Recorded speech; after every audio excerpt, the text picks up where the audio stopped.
Magandang umaga po sa lahat, si Davao. Magandang gabi po, si Jeddah. Tayo po ay nasa dako na po ng pangalawang yugto ng ating preaching series, All In, All Out, for the month of January. Ito po ay nagagalak sapagkat dahil kahit na po kahit ng mga oras natin ay ang Diyos ay binigyan tayo ng pagkakataon na may pamahagi ang kanyang salita sa araw na ito.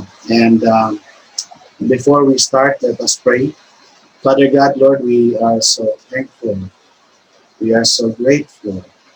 We are so amazed, Lord, with how you displayed your goodness, your kindness, and your faithfulness in our lives. Father, Lord God, today we would just like, Lord God, to receive your word. Prepare our hearts, O God. Allow us, Lord, to be a recipient of your word. And I declare, Father, that those who listen today shall be a fertile ground of your word. Holy Spirit, you speak to us. Hallelujah. We give you praise in Jesus' name. Amen and amen.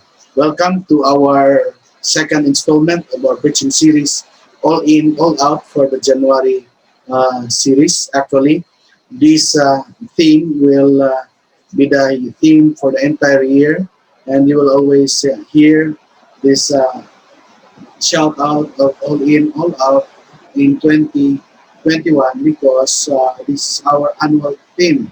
And I am now laying the predicates of this series as we have started last week, and we used the key reference in Acts chapter 2, verse 17, and then we will proceed to 21. And as the Bible has said in this scripture, and it shall come to pass in the last days, says God, that I will pour out my spirit on all flesh. So who said that in the last days that he is going to pour out his spirit? It is God. Your sons and your daughters shall prophesy, your young men shall see visions, your old men shall dream dreams. And on my men servants and on my maid servants I will pour out my spirit in those days, and they shall prophesy. And I will show wonders in heaven above, and signs in the earth beneath, blood and fire and vapor of smoke. The sun shall be turned into darkness, and the moon into blood, before the coming of the great and awesome day of the Lord. And it shall come to pass that whoever calls on the name of the Lord shall be saved. And we will start with a word in the verse 17. And God says, in the last days I will pour out my spirit on all flesh, regardless of who we are, regardless of race, regardless of gender, regardless of stature in the society. God will pour out His Spirit among all flesh. No, so when in terms of pouring out, there is no issue on the side of God, but there is an issue on the side of men. Are we excited to receive the infilling of the Holy Spirit in the last days? Are we expecting that God will consume us, saturate us with His presence? Are we an able and a willing receiver of His presence as a vessel of His glorious and amazing, sweet presence? Because it is God who says that in the last days it is His promise. And where are we right now? As I have asked last week, that He said, I will pour out my spirit. And so, this is how we welcome 2021. Sabi, at bang klase naman din ito si Pastor pag nag-preach. Akala ko ba naman mga New Year's resolution, things that we expect, how to be victorious in 2021. Why is it that we are talking about the last days? Why is it that parang mananakot pa yata ito? No? So we are going to welcome 2021 the way God wants us to know, the way God wants us to receive. Because if we are to be expectant, if we are excited, if we are hoping and anticipating of the wonderful promise of God, then we have to know the underlying circumstances during the last days. Because I don't want to sound killjoy, as I have said, because oftentimes most of us would expect great financial breakthrough that is coming in the new year. We have 13 kinds of uh, round fruits on the table to welcome the Pungsoy Pungsoyan, and that the Chinese are saying that it is the year of the ox. I don't know what it is, but for me, I like oxtail for kare-kare. Okay, and so on and so forth. So I cannot rely my destiny on the things that are predicted by men. I will only rely my destiny and my future eternally on the side of God according to His word and according to His promise. And before that will happen, we need to understand what will be the underlying circumstances in the event that we understand where we are right now. Okay, so I will share to you the greatest event to happen in our lives when we become a recipient of God's outpouring in the last days. Okay? Why is it that God is going to pour out His Spirit among all flesh in the last days? Why? Because God is a good provider. He is the Jehovah Jireh. He is the God that provides. He knows the greatest need of every man and every woman in the last days. Kailangan natin. Kung ngayon pa lang ay grabe na ang pangangailangan natin sa Panginoon, how much more in the last days?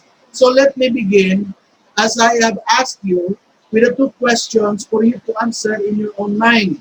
Number one, what would you say if someone were to ask you, and if you think that we are living in the last days? Kung may magtatanong sa iyo, kung tayo ba ngayon ay nabubuhay sa mga huling araw, okay? If this, alam nyo, pangalawang question, if this COVID pandemic will grow worse, mutations, new strains, so parang, and then the vaccine will not be effective for the new strains and only effective for the old strains, so they will produce another. So the economy of nations are, there is that downward, spiraling downward into a tailspin kapag hindi po naagapan ito. At alam niyo, when economy dies, turmoils and chaos will rise up. Lootings will happen. Nations will aspire to conquer the abundant nations with abundant resources. That then there will be a siding in forging of new alliances that will create the next World War. And I am, naman si Pastor, parang doomsayer naman ito. Pasensya na po because I need to deliver the Word of God to you. Okay? And whenever there is a grinding poverty and economic downturn, there will also be a moral collapse till the end. Many will resort to, crimes and prostitutions and so on and so forth because, wala nang makuhang magandang negosyo at trabaho. We don't want that to happen. But this is what the Lord has been telling us, and we need to be prepared for the coming of the days. Okay? So, the last days will be mixed days. Halo po ang mga pangyayari sa last days. Okay? There will be a day of powerful witness, as you will see in Acts chapter 2, verse 17 to 18, and the days of terrible calamity, Acts chapter 2, verse 19 to 20. So, kailangan po nating malaman ano po talaga ang mangyayari sa panahon ng katapusan ng mga araw. Okay, ang sabi dito, may mga araw na ito ay makapangyarihang pag-aayag ng salita ng Diyos. At ito rin ang panahon ng kadiliman, terrible calamity. when Joel looked into the future, according to the prophet Joel, God did not tell him how many years would separate the different parts of the last days that he was describing, yung days of powerful witness and days of terrible calamity. So, hindi po sinabi ng Panginoon kay Prophet Joel kung ito bang time nito ay days of powerful witness o ito bang time nito mauuna ba ang days of terrible calamity. Which is which? Okay? He saw the last days kasi po all in one piece. Meaning there is a great possibility that it will happen at the same time. Some of what we saw was nearer to the beginning of the last days, and some was nearer to the end of the last days. Okay? So when you read this prophecy, it has two parts, a bright part and a dark part. The bright part will be seen in verses 17 to 18. Why the bright part of the last days? You know why? Because, as I have said, God is a faithful God. God is a good provider.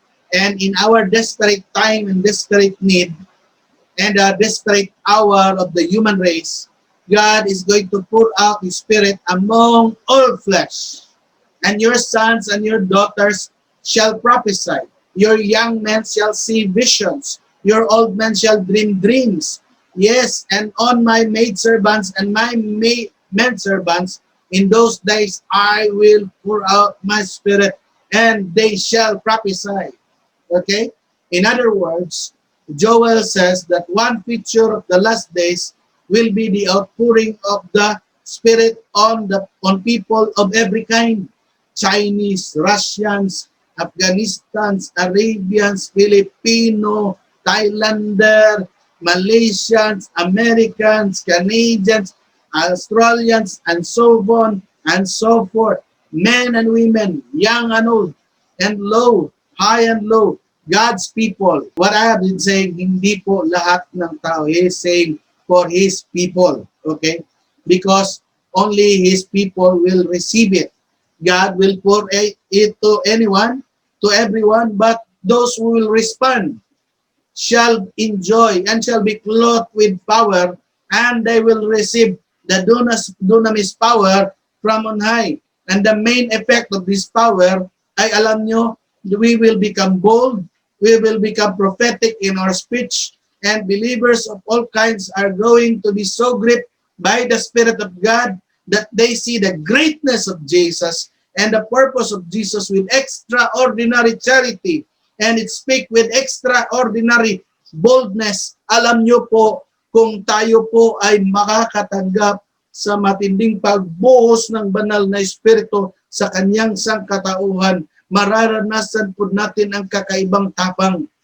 Mararanasan po natin ang kakaibang anointing. Kung dati takot tayo maglayhan sa mga cancer, ngayon hindi po tayo natatakot kasi alam natin that signs and wonders shall follow. Amen? That whenever we bless someone, the person will be blessed. Whenever we bless the businesses of our brethren, it will be blessed. Why? Because you are the oracle of God, and God is with you. And the moment you speak, the moment you release your word, words of life shall come out and inhabit on the person that is going to receive it. Amen? Are you excited? These are the things that are going to happen, and the demons will shake every time that they will see you. We will not be excited with the demons shaking. We are excited because of the presence of God that is saturating our very lives. In the last days, God will pour out His Spirit among all flesh. But those who respond shall experience and shall be clothed with power, with extraordinary boldness, with extraordinary speech and prophetic speech. And believers of all kinds are going to be so gripped by the Spirit of God. Hallelujah. Hallelujah. This will be the time of excitement, exciting times ahead of us. And God is preparing us because He is going to empower us in that time. So the bright part of the last days will only be experienced by those who will respond Kaya sabihan mo yung katabi mo, mag all in, all out ka na. Kasi sinabi ko na po sa inyo, we are in the middle of the beginning of the last days and the end of the last days. Hindi ko alam kung nandito na tayo banda or nandito banda, I don't know. But as long as we are in this era of the last days, anytime the trumpet in the sky will sound for the coming of the King who is riding in the white chariot. Amen? In the white horse, redeeming mankind. And all those who are asleep will be called to rise up. And all those who are awake and have been worshiping and serving God truthfully, they will be snatched out from this world and will be taken into the clouds to meet the groom of the bride. Hallelujah. Exciting times ahead po sa mga maglilingkod sa Panginoon. Kadiliman sa hindi. Amen? The dark part of the last days. The dark part of the last days is found in Acts chapter 19, verse 20. And I will show wonders in the heavens above and signs on the earth beneath, blood and fire and vapor of smoke. And the sun shall be turned into darkness and the moon into blood. And the days of the Lord comes, the great and manifest day. In other words, there will be natural catastrophes. There will be bloodshed. There will be conflagration and devastation. And hindi sinabi dito kung anong klaseng devastation. It might be a terrible sickness shall come unto mankind. Amen po. Kaya po tayo po ay kailangan magsipaghanda. Kailangan po natin magpatuloy sa paglilingkod sa Panginoon. The dark part of the last days are truthfully and purely experienced by those who will not serve God. Yes, we will experience the same hardship, but we are empowered. Amen. The power is within us because the Holy Spirit is with us. And when the Holy Spirit is with us, no one can be against us. And where the Spirit of the Lord is, there is freedom, there is victory. Amen. There is abundance. Kaya kahit po taghirap, tayo pa rin ay nagtatamasa ng kakaibang pagpo-provide ng Panginoon sa ating buhay. Amen po. So what is the answer now sa second question? Kung ang itong nararamdaman at nararanasan natin ngayon na pandemya, kung ito ay we are not praying that it will grow worse. What if it will grow worse? So what is the answer to the second question?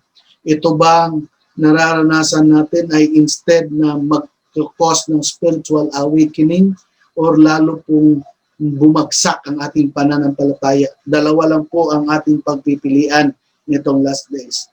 If this COVID pandemic will grow worse, okay, would that be a sign that God's purpose for our day is not a great spiritual awakening, but a bleak downward spiral of calamity and moral collapse in the end?